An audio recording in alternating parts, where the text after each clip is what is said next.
2025 Maruti Alto market में कितनी भी सुंदर दिखने वाली हाईटेक और फीचर लोडेड कार क्यों ना आ जाए, लेकिन एक छोटी कार के मामले में ऑल्टो का रिप्लेसमेंट या फिर ऑल्टरनेटिव ढूंढना थोड़ा सा मुश्किल हो जाता है। सामने जो आप देख रहे हैं ये ऑल्टो का top of the line variant है VXI प्लस, और जीएसटी में चेंजेस की वजह से अब ऑल्टो के ऊपर आपको काफ़ी अच्छी बचत होती है। ये टॉप वेरिएंट के ऊपर अगर मैं कैलकुलेट करूं तो लगभग 60,000 रुपीज़ का आपको बेनिफिट मिलता है। अब इसका टॉप वेरिएंट 5 लाख रुपए एक शोरूम में आता है। हम डिटेल से बात करेंगे कि VXI प्लस में आपको क्या कुछ ऑफर किया जाता है सेफ्टी के लिहाज से और कंफर्ट और कन्वीनियंस के हिसाब से भी।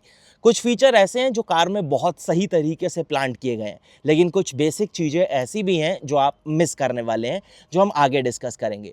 लास्ट वीडियो अभी हमने चैनल पर टाटा टियागो के बेस वेरिएंट का किया था, वो आपको बेस वेरिएंट 5 लाख रुपए ऑन रोड पर मिल जाता है। आप एक बार जाकर वो वीडियो भी ज़रूर चेकआउट कर सकते हैं। इसकी शुरुआत करते हैं।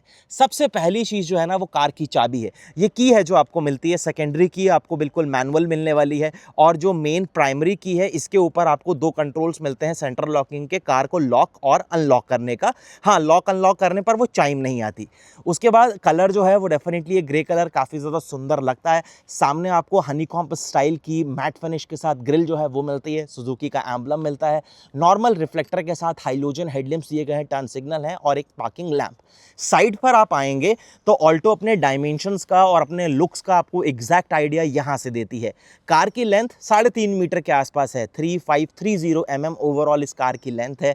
व्हील बेस 2380 mm का है, 167 mm का व्हील बेस है जो आपको ऑल्टो ऑफर करती है।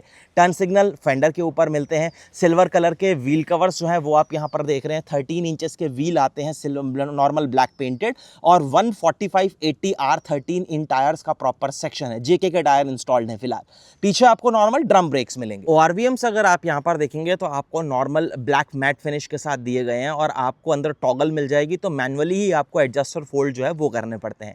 ऊपर एक नॉर्मल एंटीना आपके पास अवेलेबल है। यहाँ पर फ्लिप टाइप के डोर हैंडल्स आपको मिलते हैं जो कि बॉडी कलर है, काफ़ी सटल लगते हैं, कोई दिक्कत नहीं। फ्यूल फिलर कैप वो आपको यहाँ मिलेगी। पेट्रोल टैंक की कैपेसिटी लगभग 37 लीटर। कंपनी फिटेड CNG का भी ऑप्शन आपको इसके VXI वेरिएंट में मिल जाता है। ये कार की रेयर प्रोफाइल है, और ऑल्टो पीछे से भी एक डिसेंट टाइप का ही ग्रेसफुल लुक जो है वो ऑफर करती है।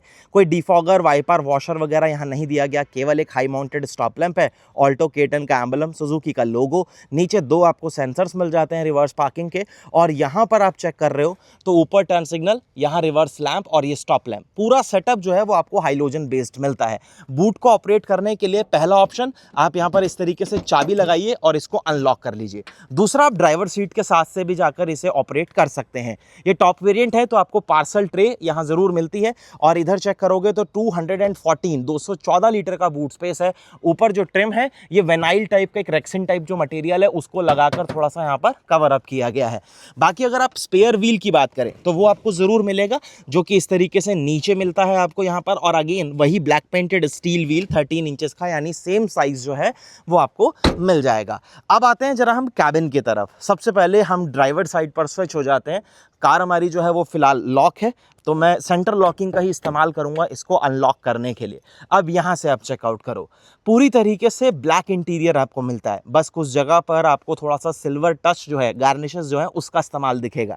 सबसे पहले टॉप वेरिएंट है तो स्टीयरिंग व्हील पर वो आपको इस्तेमाल दिखता है। AC वेंट्स के सराउंडिंग में आपको दिखेगा। इंफोटेनमेंट सिस्टम के साइड्स पर वो आपको विजिबल हो जाएगा। सेम चीज़ अगर आप डोर पर देखेंगे तो यहाँ पर लीवर्स पर इस्तेमाल किया गया। इन टॉगल्स की मैं बात कर रहा था जिससे आप अपने ORVMs को मैनुअली एडजस्ट करेंगे। पूरी तरीके से ब्लैक थीम ही यहाँ पर आपको देखेगी, ब्लैक भी क्या थोड़ा सा डार्क ग्रे टोन है। उसके बाद बॉटल होल्डर्स, स्पीकर आते हैं 4, जो कि चारों दरवाजों के ऊपर आपको प्लांट मिलते हैं, तो पीछे भी आपको प्रॉपर स्पीकर्स जो है वो मिल जाएंगे। लेकिन पीछे पावर विंडोज नहीं आते। इसी फीचर की तो मैं बात कर रहा था कि आपको कुछ चीजें टॉप वेरिएंट के हिसाब से ऐसा भी लगेंगी कि होनी चाहिए थी लेकिन नहीं दी गई। तो इस तरीके से रोलर है विंडो को मैनुअली रोल अप या फिर डाउन करने के लिए। फैब्रिक अपॉल्स्ट्री के साथ सीट्स आती हैं, लेकिन ठीक है इस सेगमेंट सेगमेंट के हिसाब से अगर आप देखोगे तो क्वालिटी वाइज ओके हैं। बाकी 2 हेडरेस्ट दोनों फिक्स आपको मिलते हैं, बेंच फोल्डिंग सीट आती है पूरी तरीके से, और ये 3 पॉइंटेड सीट बेल्ट तीनों पैसेंजर्स के लिए अवेलेबल है। कोई रेयर में एसी वेंट्स वगैरह नहीं आते, ना कोई चार्जिंग का ऑप्शन दिया गया है, केवल एक ये छोटा सा कप होल्डर है जहां अपनी आप बॉटल वगैरह जो है वो जरूर रख पाएंगे।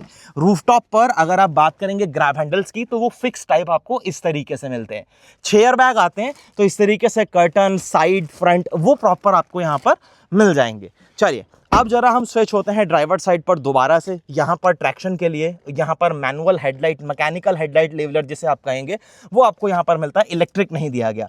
तीनों पैडल के पास डिसेंट टाइप का स्पेस है, और ड्राइवर साइड की सीट वगैरह में कोई हाइट वगैरह का एडजस्टमेंट नहीं है, केवल बेसिक एडजस्टमेंट मिलेंगे। चाबी लगा लेते हैं लॉकरिंग के पास, इग्निशन करते हैं ऑन, और कैबिन में स्विच होते हैं। अब सबसे पहली चीज मैनुअल क्लाइमेट कंट्रोल आपको यहाँ पर मिलेगा। ये 7 इंचेस वाला टच स्क्रीन इंफोटेनमेंट सिस्टम आपको मिलता है। वैसे एक चीज बताऊं, आप यहाँ पर एंड्रॉइड ऑटो और एप्पल कारप्ले का इस्तेमाल कर सकते हो, लेकिन वायर के साथ करोगे तो उसके लिए आपको यहाँ पर यूएसबी टाइप ए पोर्ट जो है वो मिल जाएगा। ऑक्स के लिए भी पोर्ट दिया गया है, एक 12V का सॉकेट दिया गया है, फोन वगैरह वॉलेट यहाँ रख पाओगे, 2 कप होल्डर्स हैं। ये पावर विंडो के कंट्रोल, जो कि आगे वाली दोनों विंडो जो है वो आपको पावर्ड मिलती है, तो उसको आप यहाँ से एडजस्ट कर पाओगे। बाकी ये इंफोटेनमेंट सिस्टम ठीक काम करता है, इसके टच रिस्पॉन्सेज वगैरह जो है वो ओके हैं। मारुति की और भी बहुत सारी कार्स में हमने देखा, तो ऐसा कुछ इशू नहीं है। हैजार्ड के लिए स्विच यहाँ मिलेगा। स्टीयरिंग के ऊपर आपको माउंटेड कंट्रोल्स मिलते हैं, ये मल्टीमीडिया कंट्रोल्स और ये आपके टेलीफोनिक कंट्रोल्स आपको मिलेंगे। फिर इधर जो है वो आपको वाइपर के स्टॉक्स मिलेंगे। अपोजिट साइड में हेडलैम्प और टर्न सिग्नल के लिए दिया गया है। स्टीयरिंग जो कॉलम है ये फिक्स है, इसमें आपको कोई टिल्ट या टेलीस्कोपिक किसी तरीके का एडजस्टमेंट नहीं मिलता। और सामने आप चेक कर लो, क्लस्टर कुछ ऐसा मिलता है। ये एलसीडी बेस्ड है, तो यहाँ पर इस तरीके से आपको डिजिटल स्पीड, बीच में छोटी सी आपको डिस्प्ले मिलती है, साइड में वार्निंग लाइट्स और मारुति स्टाइल टॉगल वो आपको यहाँ मिलेगा, ताकि आप उसे एडजस्ट कर पाए। बेसिक सा IRVM है, मेरे हिसाब से इसको मैनुअली, जो यहाँ पर क्लिप आप देखते हो कि मैनुअली हम उसे एडजस्ट कर लेते हैं डे एंड नाइट, वो एटलीस्ट होना चाहिए था। ये थोड़ा ज्यादा ही परेशान करता है। बाकी वॉइस कमांड के लिए माइक यहाँ मिल जाता है। लैंप जो है वो अगेन आपको रीडिंग लैंप हाइलोजन में मिलते हैं। वाइजर्स छोटे छोटे हैं, क्वालिटी भी ओके इस टाइप है, और ये कुछ ज्यादा पोर्शन भी कवर नहीं करते, तो ना तो ये ज्यादा चौड़े हैं और ना ही इनकी लेंथ पूरी है, तो आपको ब्लाइंड्स और शेड्स वगैरह जो भी आपका हो वो आपको लगाने पड़ेंगे। अगेन ड्राइवर साइड में एक प्लेन वाइजर है जो आपको यहाँ पर मिल जाएगा। अब बात आती है मेन चीज, यानी अंडर द हुड। तो यहां से इसको अनलॉक करते हैं, और अब बात कर लेते हैं जरा हम इस इंजन के बारे में। K10 सीरीज का इंजन, यानी K सीरीज का 10 इसलिए क्योंकि ये 1 लीटर का एक 3 सिलेंडर इंजन है जो आपको ऑल्टो में मिलता है। काफ़ी सही है, लेकिन जो 3 सिलेंडर इंजन का एक करैक्टर होता है वो तो आपको फील होगा, थोड़ा सा नॉइजी, थोड़ा सा वाइब्रेशंस, वो चीज़ें ज़रूर हैं। फिलहाल ऊपर देखो तो कोई इंसुलेशन वगैरह नहीं दी गई, फायरवॉल के ऊपर भी कुछ कवरिंग वगैरह यहाँ पर आपको नहीं दी जाती है, अंडर बॉडी भी अनकवर्ड रखी जाती है, लेकिन प्लेसमेंट्स वगैरह ठीक है, मतलब ऐसा कुछ इशू आपको नहीं मिलेगा। ये सामने फ्यूज बुक्स वगैरह जो आप देख रहे हैं वो आपको यहाँ पर मिलता है। ये थोड़ा सा आपको यहाँ पर जो है गाड़ी का जिसे आप ब्रेन कहते हैं वो आपको यहाँ मिलेगा। बैटरी वगैरह की प्लेसमेंट, ये ABS का आपको मॉड्यूल यहाँ पर मिलता है। ये ब्रेक बूस्टर्स वगैरह आपको यहाँ पर सामने क्लियरली विजिबल हो जाते हैं। अब बात आती है पावर फिगर्स की, माइलेज की। तो सबसे पहली चीज, ऑल्टो जो है ना, अगर आपको ऑल्टो माइलेज नहीं देगा तो कौन देगा। 24 किलोमीटर का माइलेज जो है, 24 to 25 किलोमीटर जो है वो पेट्रोल में ये कार आपको माइलेज देती है, ये क्लेम किया गया है।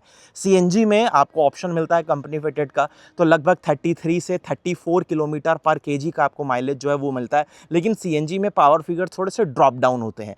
अगर आप इन मतलब पेट्रोल की अगर मैं पावर फिगर्स की बात करूं तो 67.5 bhp और 91.9 Nm ऑफ टॉर्क जो है वो लगभग ये बनाता है।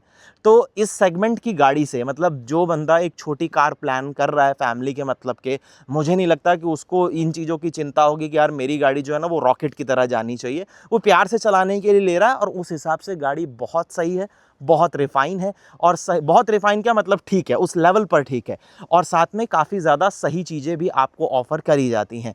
हाँ, जैसे मैंने वीडियो के शुरुआत में ही बोला था कि कुछ चीज़ें ऐसी भी हैं इस प्राइस पॉइंट पर कि आपको लगेगा यार होनी चाहिए थी, जैसे चारों पावर विंडो होने चाहिए थे, कैमरा आपको मिल जाना चाहिए था। तो ये कुछ चीज़ें हैं जो आप मिस करेंगे। ORVM एटलीस्ट इलेक्ट्रिकली एडजस्टेबल जो है वो आपको मिल जाने चाहिए थे। टायर साइज़ जो है सेक्शन, उसको थोड़ा इंप्रूव किया जा सकता था। तो ये कुछ चीज़ें हैं। बाकी आपको ऑल्टो कैसी लगती है मुझे कमेंट सेक्शन में ज़रूर बताना। मैंने वीडियो के शुरुआत में ही बोला, टियागो बेस वेरिएंट का वीडियो जो है वो आपको चैनल पर मिलेगा, आप एक बार जाकर वो भी चेकआउट ज़रूर करिएगा। फिर मुझे कमेंट सेक्शन में बताना कि आप दोनों में से किस कार को ज़्यादा प्रायोरिटी दोगे। अगर आपको इसी बजट में 5-5 लाख रुपए के बजट में आपको गाड़ी अगर घर लानी है तो आप कौन सी लेना पसंद करोगे, ऑल्टो या फिर टियागो। चलिए, बहुत जल्दी हम आपसे फिर मिलेंगे एक नई वीडियो के साथ। वीडियो अच्छा लगा हो तो लाइक शेयर सब्सक्राइब ज़रूर करिएगा। धन्यवाद।